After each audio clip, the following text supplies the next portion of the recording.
So bodying, and this was, I wouldn't say it's a critique of Genlin, but it's a curiosity more, because he put a lot of emphasis on the ing, experience is experiencing, an ongoing flow of engaged or felt sensing, right? Not experience, but the ing, right? Living, breathing. So to me, bodying is a natural extension of that, I would think. I mean, that's the way I took it. I think he would love it, Glenn. He would be very happy with that. Well, that's good to know. Although I say I've had some, you guys knew him more and probably more in depth than I did. I met him and worked with him a little bit. But when I tried to introduce this whole body notion, if you remember, I would say, well, why can't you just start with letting the body move like this or something? He said, oh yeah, movement. That's very important. That's right, movement. He said, yeah, once you get a felt sense, you can let it move. And I said, no, what about the other way around? What if you're just moving and then something comes? He said, oh yeah, that's good too. Like this. So you can picture him like, anyway. But yeah, bodying to me means that our ongoingness is already embodied. I learned this a lot from David Michael Levin, who is, his book on the body's recollection of being is still one of my favorite treatises. And his notion in that, and he took it from Merleau-Ponty, is that there's an ongoing bodily bodying of energy or beingness. And so if we observe how the other is bodying their being or bodying their energy, we gain, to me, a lot of information about not only how they're living, but the background, the horizons, that's often not in awareness, in fact, almost never. But I'll give you another example, because I think examples help, if that's okay. Yeah. And this will actually illustrate another principle that to me is important, but so I have paid a lot of attention over the years to not just what people say, and I imagine both of you do similar, but how people are speaking, their way of presenting and being in the room or now on Zoom or whatever, but how they are. So let's say, and this actually has happened, someone comes into the room, and by the way, all of these situations have something to do with trauma.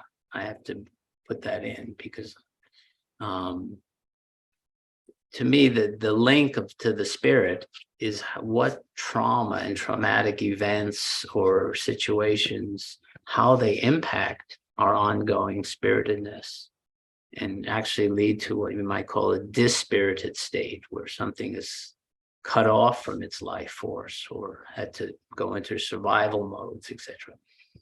So this, for example, I worked with a guy for more than 10 years, I'd say. And again, the very first session, I could see everything was there. Meaning that he had come into the session with it wasn't for him, it was couples work. They came in together. They seemed like a very nice, they didn't seem like had a lot of animosity. So I said, well, why are you guys here? This kind of thing. And the wife said, well, yeah, we get along great day to day. But anything a little more intimate, whether it's a deep conversation or sexual, physical intimacy, nothing. Just like, no, there, she said, or something like that. So I looked over to the guy and I said, would you like to share anything about? And his whole body just went into freeze mode, just stopped. So I stopped. I said, oops, okay, this is a sensitive, And it was right there that he said, you know what, I think I should see you individually. That's what he said, because I'm the problem. Well, I wouldn't say it that way, but okay, I'm happy to do that. And that was the start. But what was notable was the way he would communicate or not. He would come into sessions, right? And we would chit chat. Hi, how you doing? You know, I'm pretty personable. Anything, you know, you like to share. And this is uncanny, Greg. He would stop and say nothing. And I mean, for half an hour. And he wasn't meditating. He wasn't contemplating. He was just nothing. And I, you know, I would sit and I would just channel what's going on in me, right? I didn't intervene, didn't say. I mean, eventually I would say, okay, you know. Then I got to the sense that this silence was very important. There was something thick and deep in it. So then sometimes he would finally start to say something, right? It didn't have to be anything profound, you know, just something, right?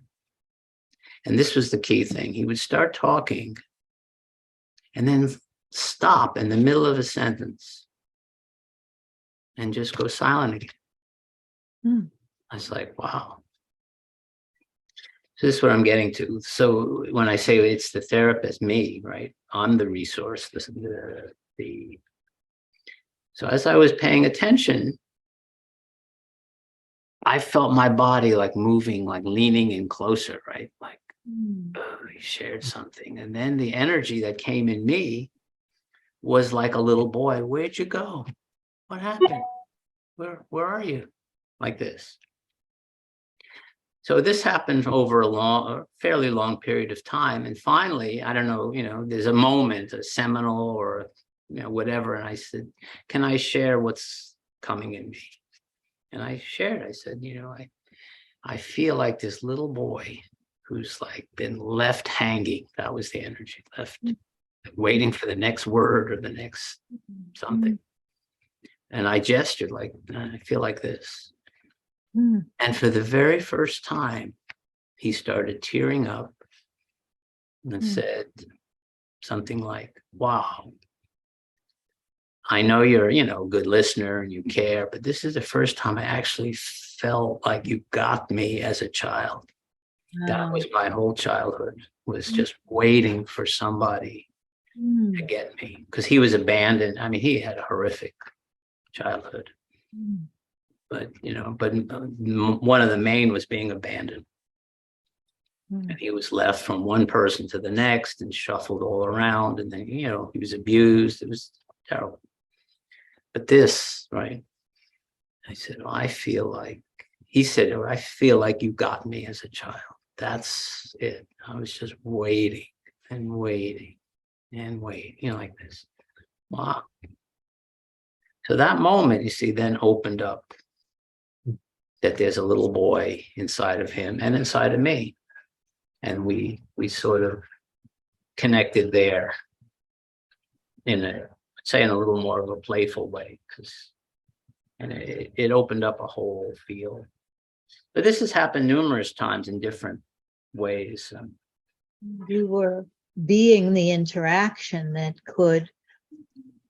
could help that dissociated place of nothingness.